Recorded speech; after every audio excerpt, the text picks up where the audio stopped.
Assalamualaikum warahmatullahi wabarakatuh. Perkenalkan, nama saya Tanju Syaraf Alakam. Saya dari kelas 4 PGSDA 2 Unisnu Jepara. Ya, di sini saya akan menjelaskan tentang model-model pengelolaan kelas. Ya. Model-model pengelolaan kelas merupakan suatu pola yang digunakan sebagai pedoman agar siswa bisa lebih aktif dalam mengikuti pelajaran. Ada beberapa model-model pengelolaan kelas menurut Novan Ardiwiani. Di sini ada pengaturan tempat duduk, manajemen kelas, prinsip penataan kelas, dan gaya penataan. Pengaturan tempat duduk. Tempat duduk siswa didesain agar siswa merasa nyaman mengikuti pembelajaran. Kemudian didesain ringan agar mudah diatur dalam beberapa bentuk formasi. Yaitu yang pertama ada formasi tradisional atau konvensional. Formasi ini dikatakan tradisional karena memegang pengguna formasi ini sudah menjadikan tradisi dari masa ke masa. Pada formasi tradisional, siswa duduk berpasang-pasangan dalam satu meja dengan satu kursi panjang atau dua kursi. Yang gambarnya sudah saya contohkan ya, yang ini gambarnya formasi tradisional. Yang kedua ada formasi auditorium. Formasi auditorium hampir sama dengan formasi tradisional. Perbedaannya pada formasi ini posisi tempat duduk siswa berderet memanjang ke samping bukan ke belakang seperti pada formasi tradisional. Yang ketiga ada formasi chevron. Nah, formasi ini diakui ataupun tidak pada kondisi tertentu. Formasi kelas tradisional kurang memadai atau menjadikan kegiatan belajar aktif, yaitu kegiatan belajar yang menjadikan siswa aktif. Apalagi jika jumlah siswa melebihi standar yang telah ditentukan terlalu banyak. Yang keempat ada formasi bentuk U. Formasi kelas bentuk U ini sangat menarik dan mampu mengaktifkan para siswa sehingga mampu membuat siswa antusias dalam mengikuti kegiatan belajar. Yang kelima ada formasi meja pertemuan. Formasi ini dapat digunakan dengan cara membawa siswa menjadi beberapa kelompok di dalam kelas, yang mana guru biasanya memberikan tugas kelompok untuk diselesaikan secara kolektif. Ya, di samping ini, gambar ini adalah contoh gambar formasi formasi di kelas ya.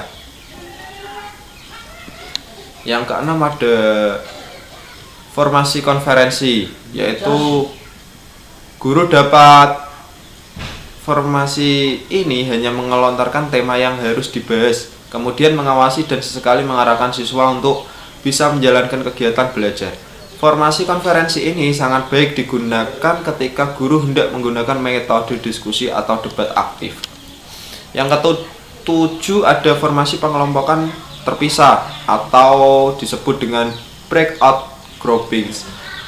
Hal tersebut disesuaikan dengan tema pengajaran yang cocok dengan formasi ini. Tujuannya yaitu berusaha untuk memberikan upaya pendalaman pada sebagian siswa dalam bentuk kelompok-kelompok kecil. Sementara itu yang masih membutuhkan bimbingan dari guru tetap berada di dalam pengawasan guru. Ya, di dalam formasi yang nomor 7 ini ada dua formasi ya sekaligus. Yang berada di depan guru itu formasi bentuk U, dan yang di samping itu formasi lingkarannya. Sedangkan yang berada di formasi bentuk U ini adalah contoh peserta didik yang masih membutuhkan bimbingan dari guru. Yang ke-8 ada formasi tempat kerja.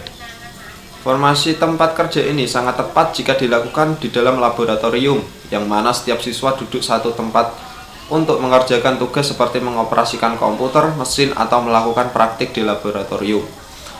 Dan yang ke-9 ada formasi kelompok untuk kelompok. Susunan formasi kelompok untuk kelompok sangat memungkinkan guru untuk melakukan diskusi atau menyusun permainan peran, berdebat, atau observasi pada kegiatan kelompok. Yang ke-10 ada formasi lingkaran. Formasi lingkaran ini biasanya digunakan untuk melakukan kegiatan belajar mengajar dalam satu kelompok, yang mana guru sebagai seorang manajer kelas memiliki untuk membimbing dan mengarahkan jalannya kegiatan belajar mengajar. Ya, pada formasi lingkaran ini Guru hanya mengarahkan siswa ya, mengarahkan peserta didik dan memimpin jalannya kegiatan belajar mengajar. Dan yang terakhir ada formasi peripheral, yaitu seorang guru menginginkan siswanya memiliki tempat untuk menulis. Guru menggunakan formasi tempat duduk peripheral, yaitu meja ditempatkan di belakang siswa. Guru dapat menyuruh siswa memutar kursinya secara melingkar saat guru menginginkan diskusi kelompok. Ya, itu adalah 11 formasi yang bisa diterapkan di sekolah dasar. Selanjutnya ada gaya penataan. Yang pertama ada gaya auditorium, yang kedua ada gaya tatap muka, yang ketiga ada gaya offset, yang keempat ada gaya seminar, yang kelima ada gaya klaster. Yang pertama, gaya auditorium, gaya susunan kelas di mana semua murid duduk menghadap guru. Yang kedua ada gaya tatap muka, gaya susunan kelas di mana murid saling menghadap. Yang ketiga gaya offset, gaya susunan kelas di mana sejumlah, biasanya 3 atau 4 anak duduk di bangku, tetapi tidak duduk berhadapan langsung satu sama lain.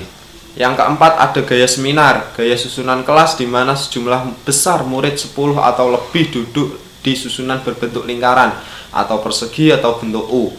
Yang terakhir ada gaya klaster, gaya susunan kelas di mana sejumlah murid atau biasanya 4 sampai 8 anak bekerja dalam kelompok kecil.